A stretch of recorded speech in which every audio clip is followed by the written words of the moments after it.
pertama. Ujungnya ujungnya? Judulnya KPU sahkan Prabowo Gibran sebagai presiden dan wakil presiden.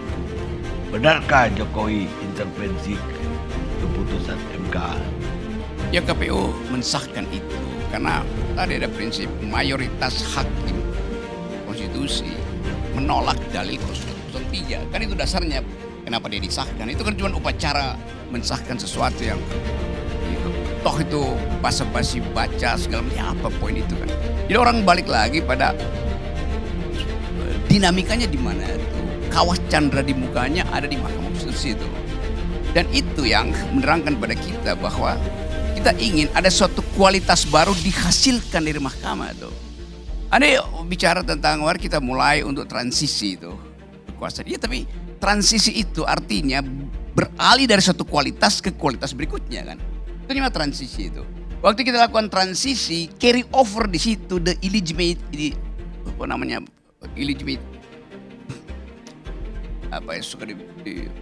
yang tidak legitim itu anak haram konstitusinya itu ikut juga carry over ke situ kan. Jadi bagian-bagian yang disinyalir sebagai sesuatu yang buruk akhirnya carry over. Buktinya apa dia carry over? Besok 25 April, Hari Otonomi Daerah, Jokowi akan memasangkan lencana pada dua anaknya.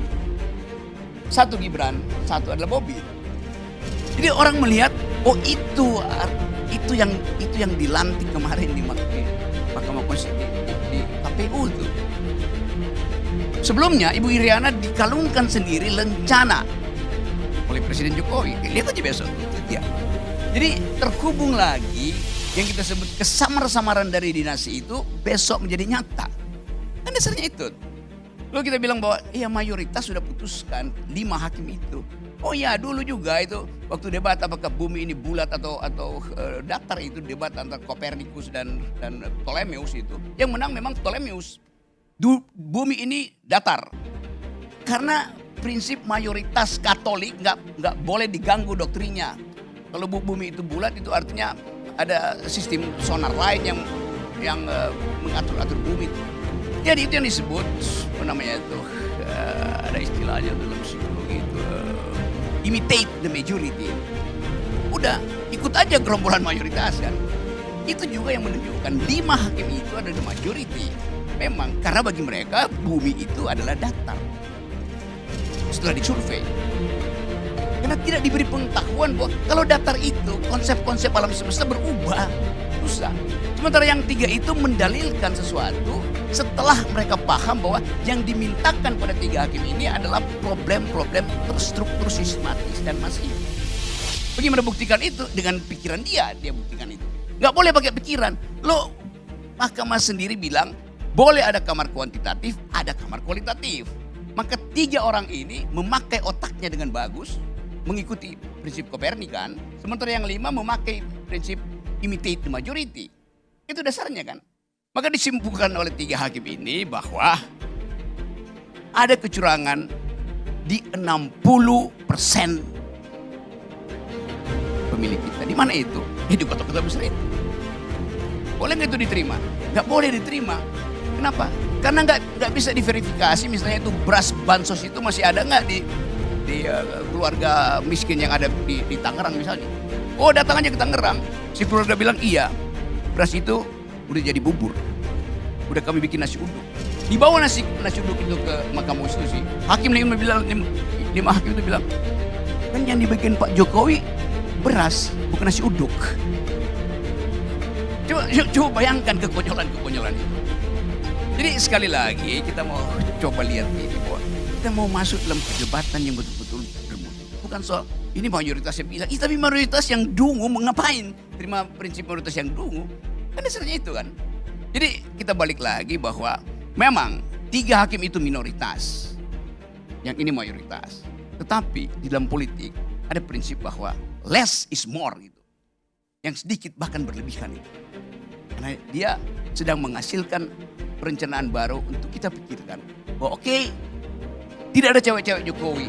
Oke, berarti besok tidak akan ada pengalungan. Latihan lencana pada 2 anak Jokowi. Kita lihat besok. Pasti ada pengalungan lagi. Karena bagi Jokowi yang ada di pikirannya itu adalah kemaslahatan keluarganya. Dari awal kita deteksi itu.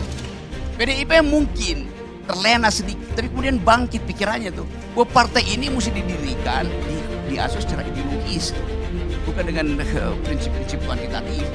Jadi sekali lagi, bagi saya sebetulnya saya gembira aja bahwa akhirnya harus kita restui kedunguan Mahkamah Konstitusi supaya lengkap. Pembusukan kemarin itu, pamannya Gibran itu ya baru cabangnya tuh. Pembusukan sebelumnya ya mungkin baru daunnya. Sekarang pembusukan di akar. Dan memang diperlukan pembusukan sampai di akar supaya pohon itu tumbang.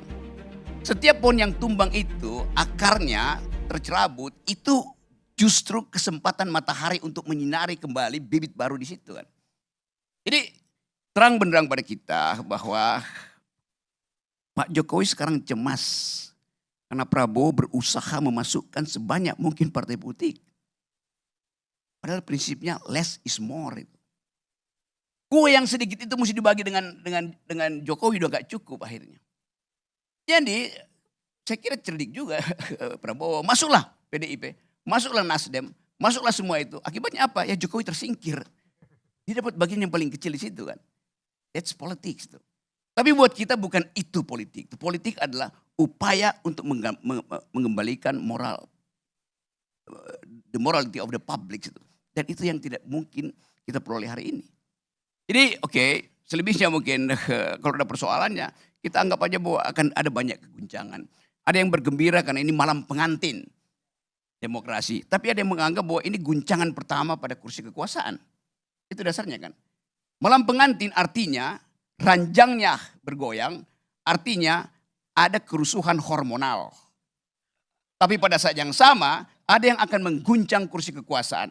Karena itu di dalamnya ada kerusuhan moral. Kita pilih mau nikmati